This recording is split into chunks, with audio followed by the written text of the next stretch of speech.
If you want access to bonus episodes, reading lists for every series of Empire, a chat community, discounts for all the books mentioned in the week's podcast, ad-free listening, and a weekly newsletter, sign up to Empire Club at www.empirepoduk.com.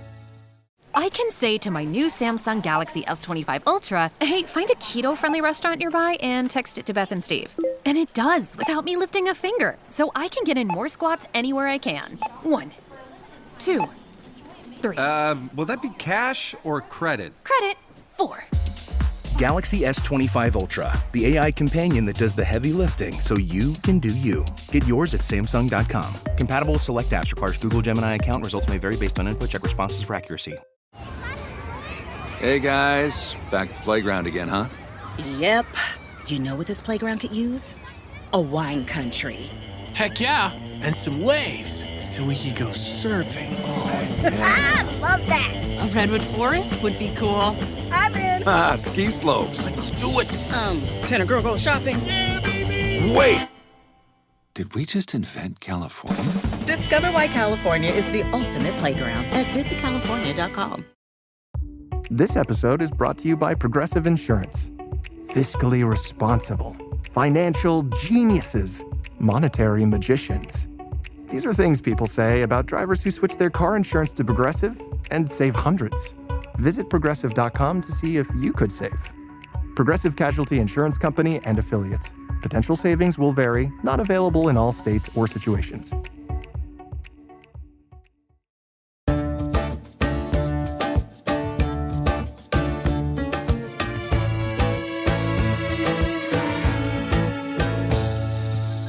Hello and welcome to Empire with me, Anita Arnon.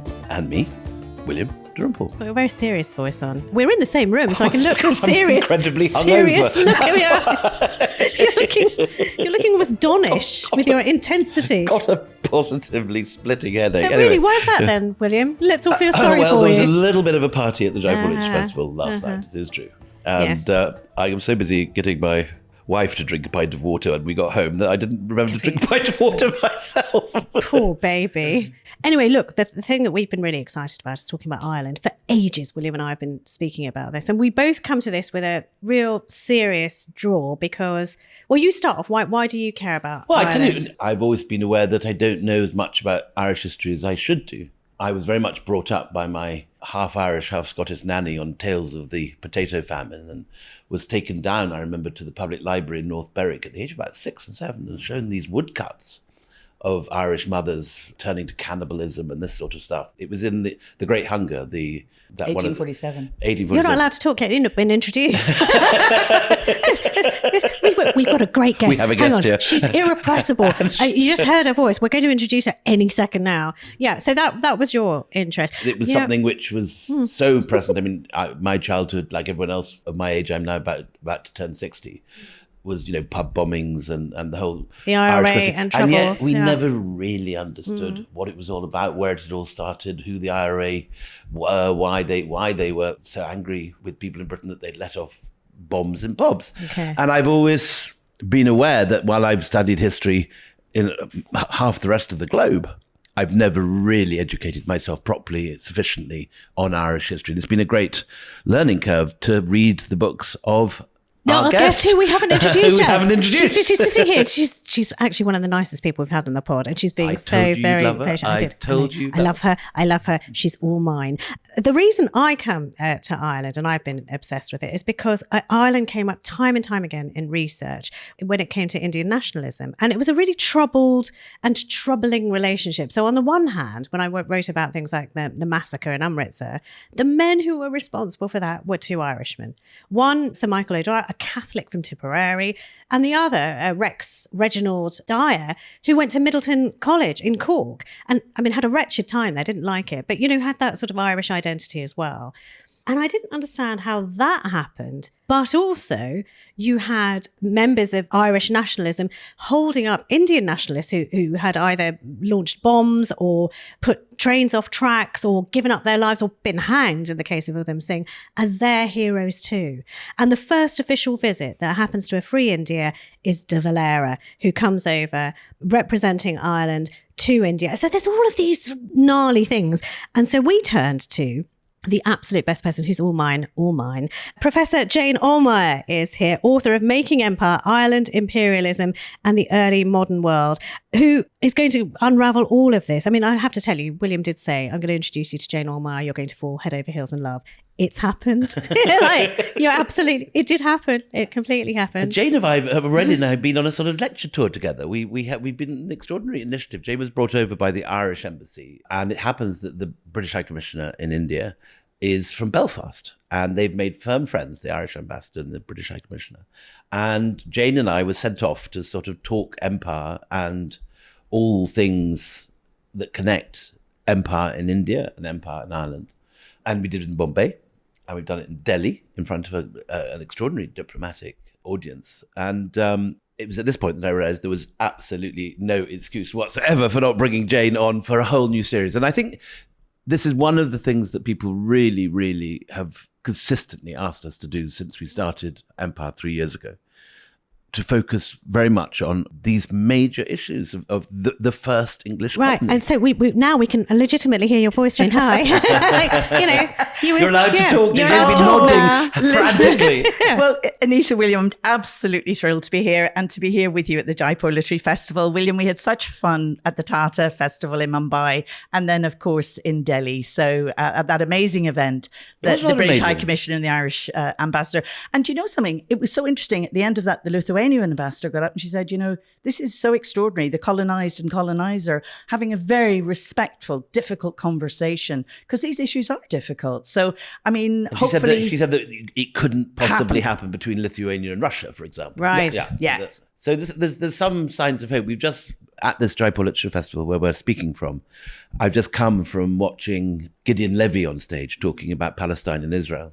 And he came up with a very nice Hebrew phrase. He said that in Hebrew they have a saying that the darkest bit of the night is the moment before dawn. Oh, right. Well, you live in hope. Nice. Let's hope.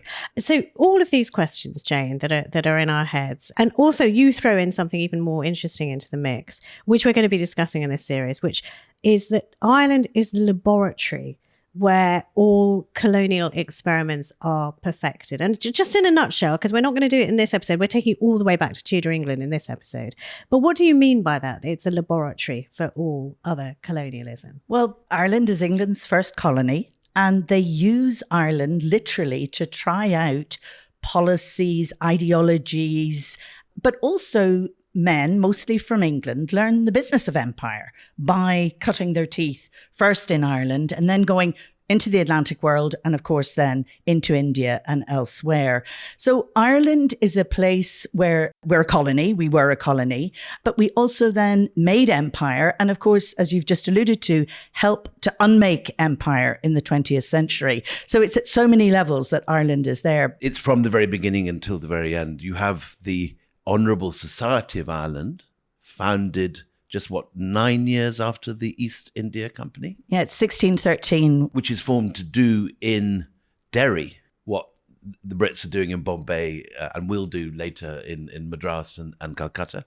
And then at the very end, you could make an argument, and you do in your book, that it is the partition of Ireland that forms the possible template. Yes, the template for the partition of India. And I heard you speak about that here in Jaipur. And there was an audible gasp from the audience. Like, well, I think because Irish people are white, they don't think of Ireland as a colony. But obviously we'll get into that in the discussion. A point you made at that series was also very, very interesting. Why is it that of all the countries in Western Europe, it is the Irish that have stood by the Palestinians? And you said because they're the only place in Western Europe that has been a colony. And imperialism is about violence and the raw exercise of power. But I also think Ireland, and our ambassador Kevin Kelly made this point just at the discussion earlier on today, because Ireland has experienced 30 years of intense violence during the Troubles, which of course is a colonial war, this empathy now Ireland has for Palestine. But I also think Ireland should give hope, because the two-state solution in Ireland has worked since the Good Friday Agreement. Brexit dealt it a body blow, but it definitely hope as well. Well, I mean, hopefully this has set your taste buds buzzing for what you are going to feast on in this series. But we are now going to start right at the beginning of this story. And I was thinking, we'd start with the Tudors, but you want to start even earlier than the Tudors. It started earlier. We should start at the beginning. When did the English first arrive militarily in Ireland and start killing people? Well, 1169, you have the Norman invasion, and it's down in County Wexford. And that invasion then is at the invitation of an Irish chieftain. But what happens is increasing numbers of English Norman settlers come, and they settle that southeast corner of Ireland, particularly County Wexford. But you also then find them in urban areas. So Dublin and the Pale, and then other urban areas. But what's this character Strongbow, tell us about him. Yes. Because he sounds like somebody out of a cider advert. One of those Norman invaders who marries Aoife, who is Gaelic Irish princess. But it's symbolic then of the Gaelicization that happens of Ireland, especially as you get into the 13th and 14th century. So those initial, if you want, Norman English settlers very quickly become Gaelicized. When you say Gaelicized, what exactly do you mean? The Norman settlers come in, and many of them marry, as in the case of Strongbow and Aoife. But over time, that means that they actually become Irish. Right. They speak the Irish language or Gaelic as well as English, but they behave like Gaelic chieftains. Right. And the English back in England say they become degenerate. Okay, they've gone native. They've gone native, right, absolutely. Right. It's very interesting to try and compare the Norman conquest of England with the Norman conquest of Ireland, because what happens with the Norman conquest of England is that the entire Anglo-Saxon aristocracy and hierarchy gets shoved aside. I try to remember back to my A-level history, and I seem to remember that there was only one Anglo-Saxon lord holding land by the time of the Doomsday Book in whenever it is, 20 years after the conquest.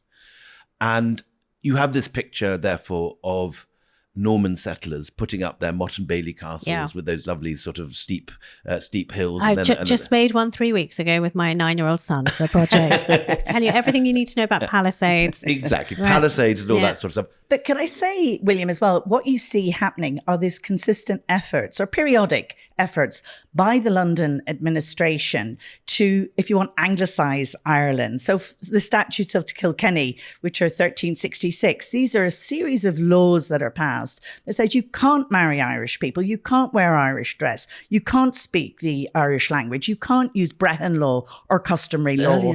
Oh, absolutely. And then it continues on, but it comes in fits and starts until the 1530s, really. You get the same in India later, don't you? Because you get all sorts of attempts to, first of all, encourage mixed marriages, and then later on, strong attempts to forbid it and ban it and not give any perks to anyone that's got a Indian wife. It's not just forbidding it, it's also saying you must speak English. You must use the English law courts. You must use English law. I sort of threw the comment in, they were worried that all of their lords had gone native.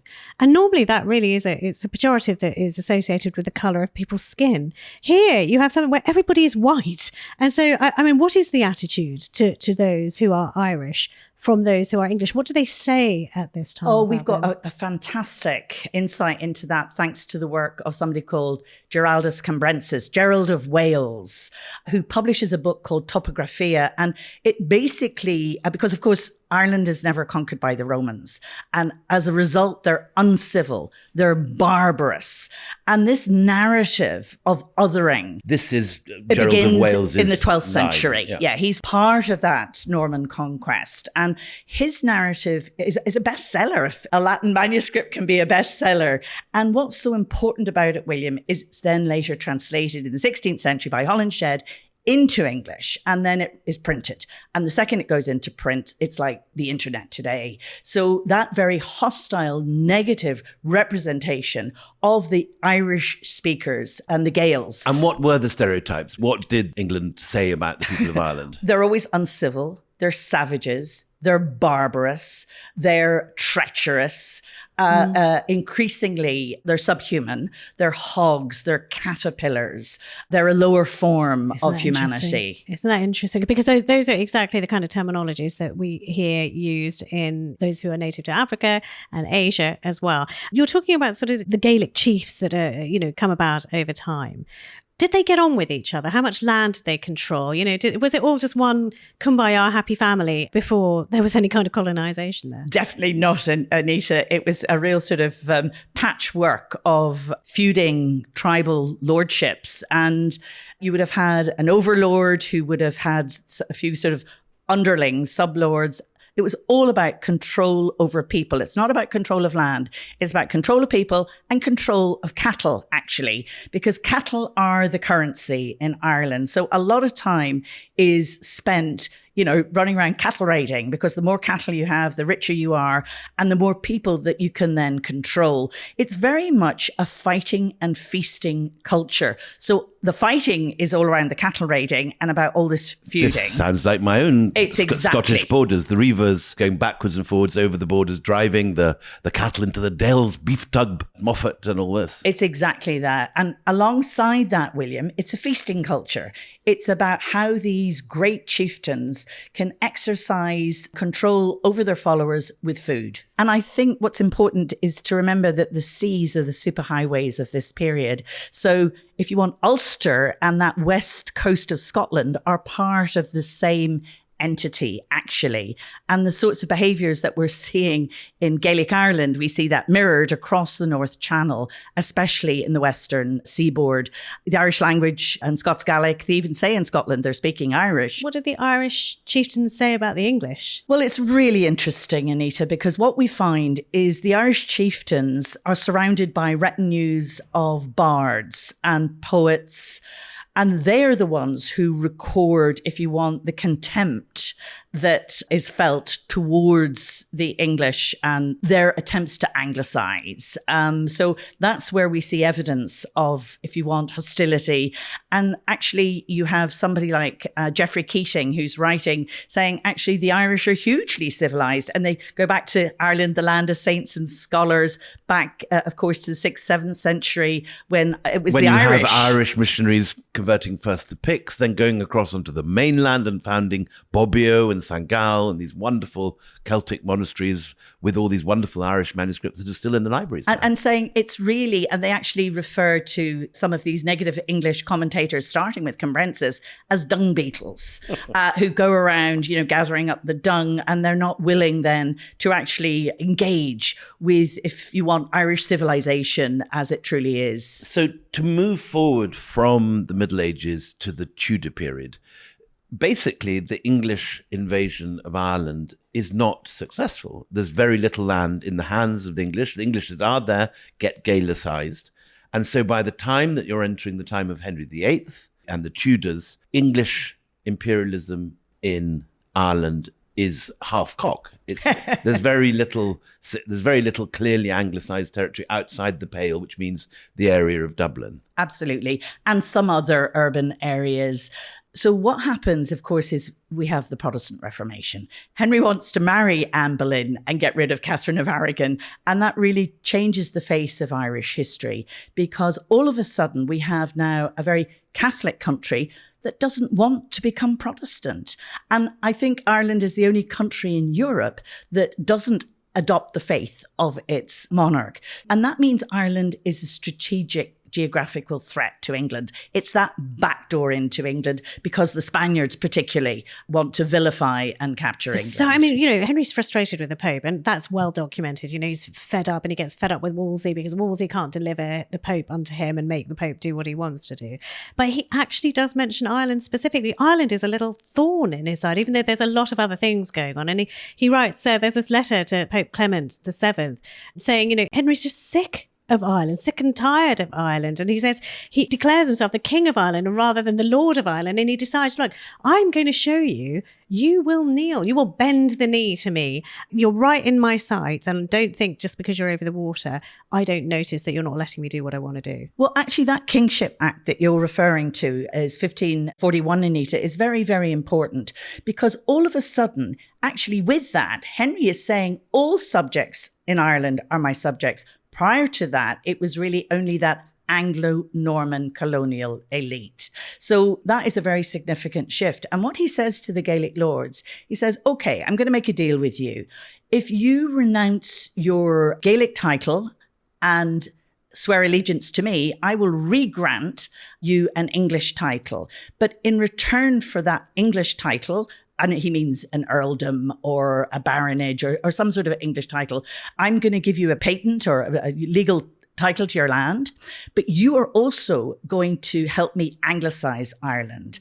So by the mid-16th century, something like 40 of the most important Gaelic lords have signed up to these surrender and regrant agreements. And that came out of the Kingship Act. What was in it for them? What did these lords get by bowing the knee to Henry VIII? Well, what they get is they're very pragmatic, William. So they're hoping that it's all going to give them greater political control and enhance their power bases, their local power bases. So they're using the influence of their king and their relationship with the king to actually make them more powerful on the ground. And I mean, is it an immediate contrast with England? I mean, obviously, there is a slow conversion of the English to Protestantism, and the Reformation rolls on right into the next 2 or 3 reigns.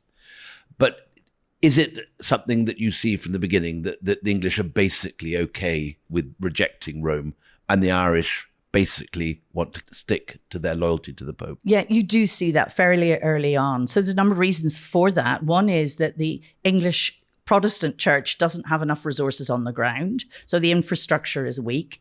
The second thing is the Catholicism, that link to Catholicism is very, very deep.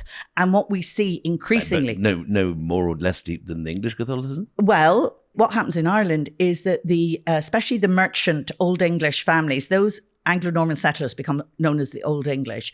They send their children to the continent to be educated, and they do so en masse in a way that doesn't happen in England. To Rome or to where? Well, to all of the Irish colleges that start to spring up across Spain, France, the Netherlands, the Spanish Flanders, which would be modern-day Netherlands. And that really helps reinvigorate Irish Catholicism with Counter-Reformation, post-Trent Catholicism. And we know that the English very quickly learned to hate the Jesuits and regard the Jesuits as the enemy and the kind of almost like KGB, the Secret Service, stormtroopers who are working for the Pope against the Reform faith. Are a lot of these Irish colleges Jesuit colleges? Many are, but the Franciscans are actually as important as the Jesuits. And what you'll find are many of these Old English families, but also Gaelic Irish families, will have family members, younger sons, who go over to Louvain particularly, which is... I have a Catholic priest brother who studied in Louvain. Well, you know where Louvain is, which would have been Spanish Flanders. The first printing press... Modern Belgium. Modern Belgium. The first printing press in the Irish language is actually in Louvain in 1609, and it's actually printing all of this Counter-Reformation literature that's then brought back to Ireland. We're here in the Jaipir Literature Festival. We have a Spanish chapter in Valladolid where there's another Irish college. Absolutely. Yeah. At Salamanca, there's about 20 of them that are very active, and it's so important in terms of how that sustains Catholicism in Ireland. The other thing I would say about Ireland is how important women are.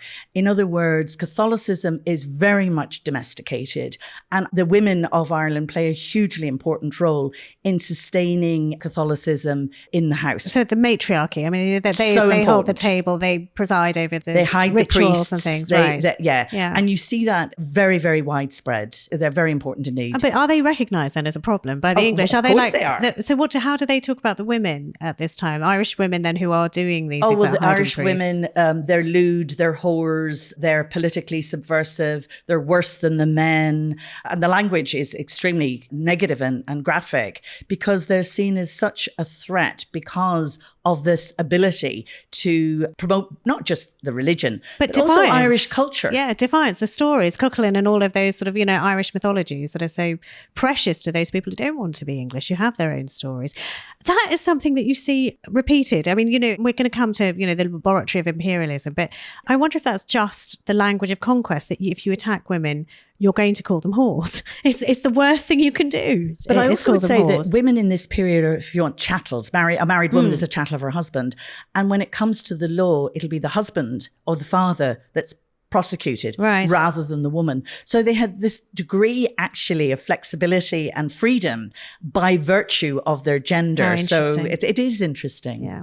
So just so that I understand, I mean, you mentioned hiding priests. That's obviously something that's going on also in English recusant houses where Jesuit priests are in disguise, are coming ashore and being held in the Catholic houses. And there are priest holes and secret chambers where the priests can escape and leave the house if the army comes. But I haven't got an impression yet of Tudor control in Ireland. After the break, Jane, maybe you could tell us a little bit about how the Tudors were able to exercise control in the way that the previous English kings had not. This is an advertisement from our old friends BetterHelp. Now, we often hear about red flags, things that we should avoid in relationships. But what if we focus more on looking for green flags in our lives? I suppose in my case, it would be finding someone who shared a love of history, or someone who's up for going to visit museums or art galleries or wonderful temples in South India or whatever. If you're not sure what they look like, therapy can help you identify green flags in others and actively practice them in your relationships. So whether you're dating or married or building a friendship or just working on yourself, it's time to form relationships that love you back. As the largest online therapy provider in the world, BetterHelp can provide access to mental health professionals with an extraordinary wide variety of expertise. Discover your relationship green flags with BetterHelp. Our listeners get 10% off their first month at betterhelp.com/empire. That's betterhelp, HELP.com/empire. This is an advertisement from our old friends BetterHelp. Now, we often hear about red flags, things that we should avoid in relationships. But what if we focus more on looking for green flags in our lives? I suppose in my case, it would be finding someone who shared a love of history, or someone who's up for going to visit museums or art galleries or wonderful temples in South India or whatever. If you're not sure what they look like, therapy can help you identify green flags in others and actively practice them in your relationships. So whether you're dating or married or building a friendship or just working on yourself, it's time to form relationships that love you back. As the largest online therapy provider in the world, BetterHelp can provide access to mental health professionals with an extraordinary wide variety of expertise. Discover your relationship green flags with BetterHelp. Our listeners get 10% off their first month at betterhelp.com/empire. That's betterhelp, HELP.com/empire. Your snacking routine can get a little dull. Time for an Oikos remix or Light and Fit remix. Like a crunchy storm of sea salt praline pretzels, dark chocolate, and butter toffee, showering down into a smooth, creamy yogurt. Enjoy 6 remix varieties, 3 Epic Complete Protein Oikos remix options, or 3 craveable Light and Fit remix options. See remixyogurt.com.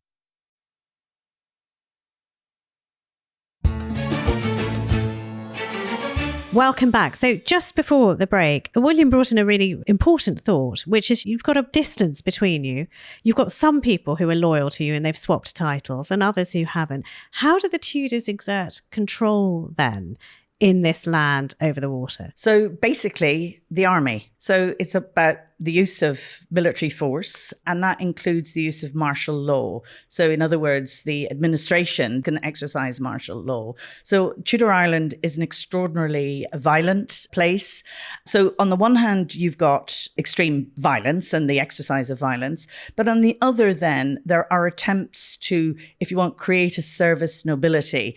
You have this program of surrender and regrant, where you're basically trying to win the support of your leading lords, and that continues. But geographically, how widespread is Tudor control? Well, basically, by this point, Tudor control is pretty widespread. So you see a number of major rebellions in Ireland, but by the 1570s, so you're now starting to get into Elizabeth's reign, you are seeing the Tudors spread control around that southern province of Munster, and then Leinster, which is where Dublin is. Where they have very limited control is in the west, which would be Connacht, and virtually no control in Ulster, which is that northern province. So ironically, the area which is now Northern Ireland and is part of Britain now is the area which is not controlled by the British. It's the wild and the land of the free. Yeah. It really is. It's terra incognita. Yeah. And we can see this in the maps. You know, you see these wild men, but they have no notion really of the topography. And remember, mapping is a tool of empire here. So we see, particularly under Elizabeth, extensive mapping occurring of those regions that they do control. But Ulster is really the one area. And it's really only the 9 Years' War. So the military conquest of Ireland is complete in 1603 with the death of Elizabeth. Right, okay. So shuffling forward sort of well into the reign of Henry, and you describe this sort of title swap shop that if you want to be in, you hand in your Irish title, we'll give you a shiny new earldom and an English title. To me, I mean, even though you've described these sort of, you know, this very brutal, backed up with military might rule from England that's going on in Ireland, even though it's fairly spread out, it wouldn't have worked unless you had a buy-in from those newly swapped earls. And one of them, who, you know, we should talk about a little bit, are the O'Neills, the O'Neill clan, who will become the Earls of Tyrone. They will become the Red Hand in this story. Still remembered in Ulster. Right, so start from the beginning. Who are the O'Neills and what do they become? Well, the O'Neills of Ulster they're the overlords of Ulster. They're the most important lords. But remember, prior to surrender and regrant, it was about survival of the fittest. It wasn't about primogeniture. Surrender and regrant introduces primogeniture. But it gets very, very messy because they don't follow primogeniture and they're all killing each other. It's a bit like the Mughals. And this man, Hugh O'Neill, that we're talking about, who's the second Earl of Tyrone, he's born in, I think, about 1540. He goes on to become the great overlord. And he's a fascinating character, Anita, because he's the one who really leads resistance against England and almost wins in this 9 Years' War. The amount of money and resource that England has to commit to win the war against Hugh O'Neill, because they do win it in the end, means that the English crown is almost bankrupt by this period. But it also delays them actually engaging in westward expansionism in America. Jane, pause for a second and give us a pen portrait of this man, Hugh O'Neill. Where's he from? What's his education? What's his power base? So Hugh O'Neill, one of the O'Neills, he's not actually the eldest son, but we won't get too detained by that. He's born in County Armagh, which is in mid-Ulster, of absolutely Gaelic blood. So he's allied by kin to all of the leading families in Ulster. He is extraordinarily politically adept, and he makes all of these alliances and he uses very effectively his Gaelic network. But what's important, he's actually raised in the household of the Hovenden family, which is one of these old English colonial families, part of the colonial elite, but also as part of the household of Sir Henry Sidney, who is the Lord Deputy or the Lord Lieutenant of Ireland. Why is he raised in their house? Why is he not raised by his own people? Well, this was typical. So in other words, if a child died and they hadn't reached the age of majority, the state would take over their education. And that was one of the tactics used to try and anglicize. You see it in India later. Well, it's like, yes, like the schools they set up for the children of Nawabs and princes, come to But it means that here. somebody like O'Neill, he's a Gaelic chieftain, but he's also highly anglicised. Right. Oh, how interesting. And speaks the English language, and if you want, knows English ways extremely well. Who is O'Neill fighting in this 9-year war? When he goes against the English and he's militarising the resistance and standing up against the Tudor armies, who is he fighting? Yeah, so it's primarily Englishmen. And at this point, it really is English and Welshmen. Scotland isn't part of the conversation. In fact, at this point, the Scots are on Hugh O'Neill's side. The Gallaglass are fighting for Hugh O'Neill. So he's fighting the English, and his particular enemy is a man called Bagnall, Sir Henry Bagnall, whose sister he has married. So it's a very interesting love life, Hugh O'Neill. Yes, he's quite an active boy, isn't he? He really is. So she is his third wife. He's in his early 40s. She's in her early 20s. And she's the daughter of the chief military official in the area. They live in Newry and Bagnall. So she's called Mabel Bagnall. And basically he elopes with her, and she then converts to Catholicism and lives with Which him. is not something that's going to endear him or her to her family. Her brother disowns her. But what's interesting is that Hugh O'Neill's says, obviously, he has to apologise. He's looking for her dowry. And he says, I've married her because she's going to bring civility, again, in inverted commas, to my house. So it's women as these agents of civility, English women as agents of civility. But she herself was born in Ireland. And one of the figures who's facing them across the divide is none other than Edmund Spenser of the Fairy Queen. So with Edmund Spenser, you have the most extraordinary character, because he's known as this great Renaissance poet. Yes, but in Ireland, I remember studying him. Exactly, part of the English canon. In Ireland, it's a very different story, because Spenser has been a colonial official. He was the secretary of one of the Lord Deputies. He had extensive lands as part of the Munster plantation. And Spenser, of course, is writing about the 9 Years' War because O'Neill's men actually attack his home in North County Cork. So he's got good reason to be a bit pissed off. Well, he does, but some of the things that he writes in A View of the State of Ireland, I think... One of the things that is sort of said about him in contemporary things is that, that Brian Friel's play of 1988, he's a schemer, the leader, the liar, the statesman, the lecher, the patriot, the drunk, the sour, bittered emigre. I mean, would they have written about him that way in the time itself as well? No. Listen, Brian Friel's play, Making History, is absolutely fantastic. And what Friel does is he brings Hugh O'Neill alive. And Hugh O'Neill is this great Irish nationalist. And by portraying him the way that he does and characterising him very accurately, probably Anita, he debunks him as this great Irish nationalists. So Friel has a different agenda, which is at the height of the Troubles, one about reconciliation and creating a space for Catholics and Protestants. However, at the time, Hugh O'Neill is very highly regarded by many. They value the fact that he's such an effective military commander. However, of course, they write bad things about him as well, because especially in London, in around 1600, he has become the most hated man in England. Why? Because the amount of money that it's costing the English exchequer to put the rebellion in Ireland down. So it's really interesting to, see this. On the one hand, they recognise just how politically astute and effective it is. On the other, they vilify him and his followers. And again, this language of he's subhuman, he's villainous, he's treacherous, he's uncivil, he's barbarous, he's savage. So you get both. But this rebellion very nearly succeeds. It really does, William. But it all goes awry, really.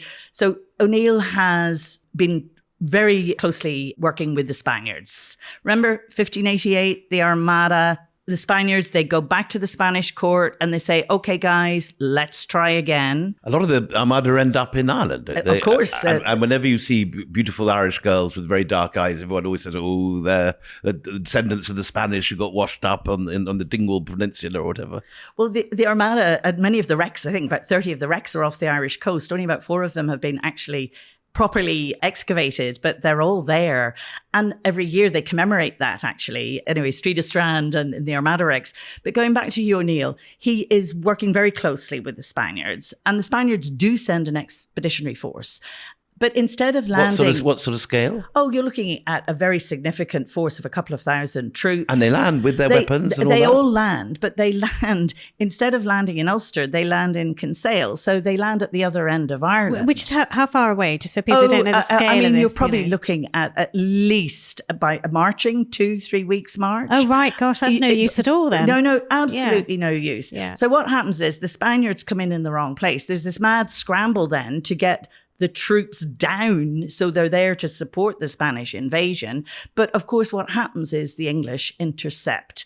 And at the Battle of Kinsale, which is in 1601, you have this routing of the forces. And basically, it's game over from that point on. Okay. Well, we're going to see what happens in the next episode, but this is a good moment to stop. The rebellion is gone badly wrong, and we're about to see a big reaction. But if you want to hear what happens next right now, and you can't wait, and who can blame you? Sign up to the Empire Club for early access, extra bonus episodes, even more special at the moment because they're full of mini interviews with brilliant writers we nobbled at the Jaipir Literary Festival. So just head to empirepoduk.com, that's empirepoduk.com to sign up.